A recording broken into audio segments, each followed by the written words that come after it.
Children in prisons have, because of their mother's crimes, been denied to fully enjoy their rights. At Lusaka Central Prison, about 12 children have to depend on a non-governmental organization to have some form of education.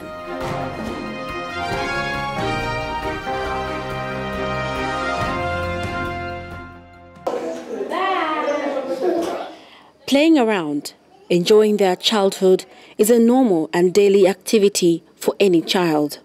Innocent as these children are, they are paying for the sins of their mothers. These are but a few of the silent children languishing in Zambian prisons.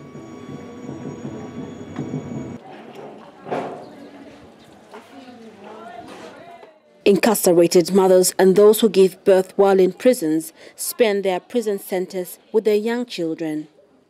Children who in many cases end up being deprived of their liberties, like the right to education, as many prisons do not have educational facilities.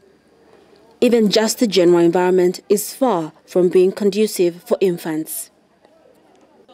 Here at Lusaka Central Prison, babies and young children are held in custodial settings.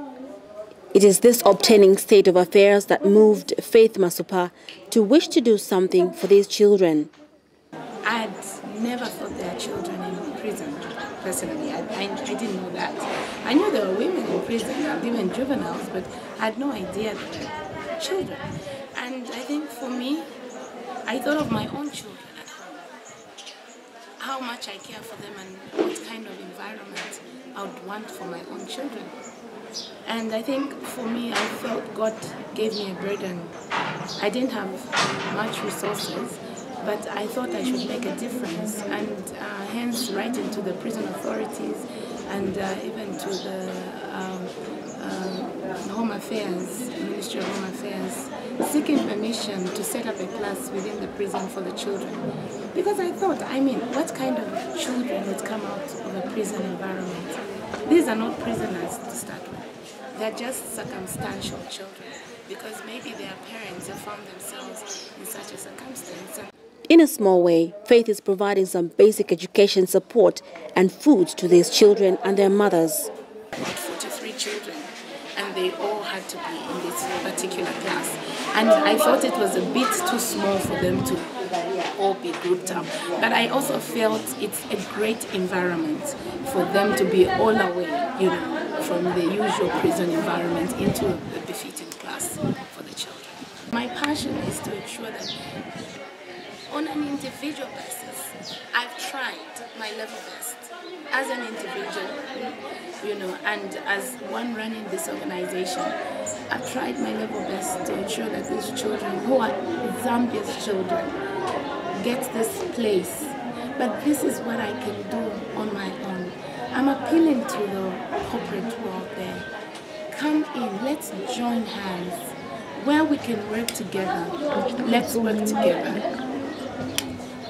We've applied to the Ministry of Home Affairs to allow us to have a school within the prison.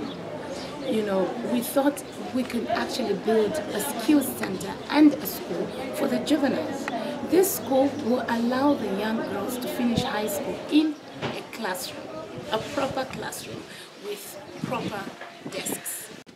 Misozi, not her real name, had a child while she was already serving her sentence for manslaughter. She's 17 years old. She entered prison 7 months pregnant, and her child is now 7 months old. Misozi shares her ordeal of raising a child in such an environment.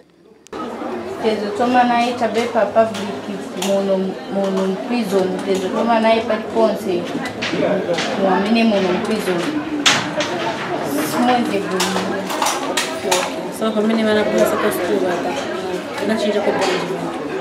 Pamela leta school bina kala tabebwino kambaga kuti bana bamisingako bachitako bintu babwino mu school bapunzira kuti chinchani munda fyapanja kwa mapunzira ma languages yosiana ya prison.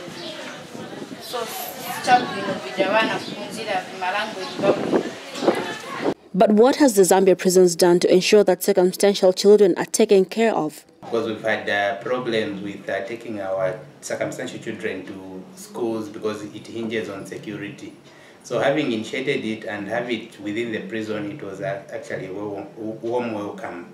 All right. Yeah. And how have you what? With support from our cooperating partner, Mother of Millions, engaging a teacher from out, they felt, well, they are part of the society. Well, we could have the skills of inmates within, but we didn't want to engage because there are people that they interact with every time. So they would have felt they are still like just in detention. They don't feel they are part of the society. All right. And before that, how was the arrangement? You know, what did the prisons have in terms of having the children educated and maybe even proper daycare, as it were? Well, initially, would say they could just be like another well-wisher coming on board, help them with this. We didn't have a formal education as it is, like we would refer it to conventional education, where they would go and sit in a classroom, learn how to count, learn how to read. So it was just like, or somebody would come tell them, oh no, this is how you're supposed to live in prison, or this is how school is supposed to be. Not necessarily a program that was in place. Ordinarily, their stay in prison should be supervised by specialists in social work and child development, but none have been provided here.